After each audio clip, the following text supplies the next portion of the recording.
Our next guest is someone that I'm very personally invested to meet. I've never met her before, but she is a chef, author, and the owner and creator of one of the most sought-after restaurants in America. It's called The Lost Kitchen. But her path to success wasn't always easy. Here is the story of Erin French. I went to college when I was 18, but I became unexpectedly pregnant with my son. I was only 21 at the time. So I came back pregnant and feeling pretty deflated. And the only thing that I knew how to do, the only thing that I felt comfortable with was food. And I started a supper club. As the supper club started to get more popular, I finally got to a point where I opened a restaurant. But if you want to find some cracks in your relationship, if you open a restaurant, you will find them.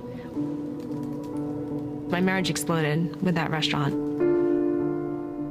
I started to become extremely depressed. I started drinking more. I started taking prescription drugs. I had a breakdown. I checked into rehab. My marriage ended. I lost my restaurant. I lost everything. Even though I went through some pretty hard times, those tragedies brought me the restaurant and the women who were there. We wouldn't be there if I hadn't tumbled down, if I hadn't gone through hell before.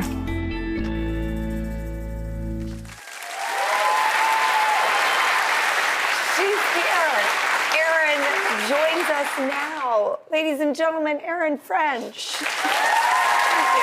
Thank you so much. Now, I mean, The Lost Kitchen is a place that is reservation only via Postcard. Yeah, look at them all. What gave you the idea to do a postcard-only lottery system? I know, it sounds crazy, right? You think everyone's supposed to just move faster and go on Open Table. And, you know, we started this restaurant in the middle of nowhere and had no idea. I mean, everyone told me I was crazy. Like, why would you open a restaurant in a town with 700 people? It's not going to work. And you're a woman in a male-dominated industry. It's not going to work, right?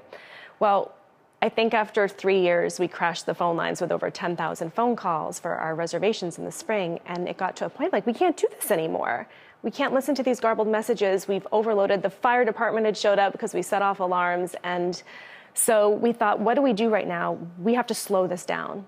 And for me, because I'm kind of old-fashioned, we thought, what about postcards? What if people mailed in for a reservation and we just pulled them out of a hat because we were never going to be able to feed the need? So many people wanted to come. And we were shocked to find out. We thought we were just like, write your name and phone number and send it to us. And that's not what they did. No.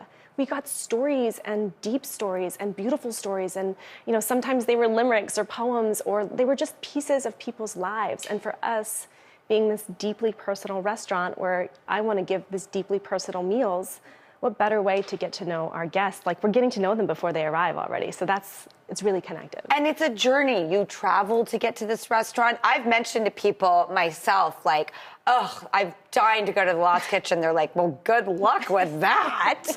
You know, I mean, people literally wait years to get in. So it's a journey. I mean, kudos to you for building something that's such a success. You never imagined. But you built a whole tribe of women. Yeah, my village. Yes, tell me about that. Well, if you think about opening a restaurant in the middle of nowhere, and, you know, I was coming out of this just terrible divorce. I had come out of rehab for issues with prescription drugs, and I wasn't like the best candidate to be opening this successful restaurant. So who's going to come work for you? You know, I didn't have the best track record. And so for me, I reached out to my friends, and these were the people who showed up. They believed in me. They showed up. My mom started running the wine program. My best friend Lauren was by my side, and Ashley growing the flowers for the restaurant. And they said, I'll be there. I'll come wait tables. I'll come work in the kitchen. And so it started as this small group of friends, and now it's a restaurant run by all women. I just love that so much. I do.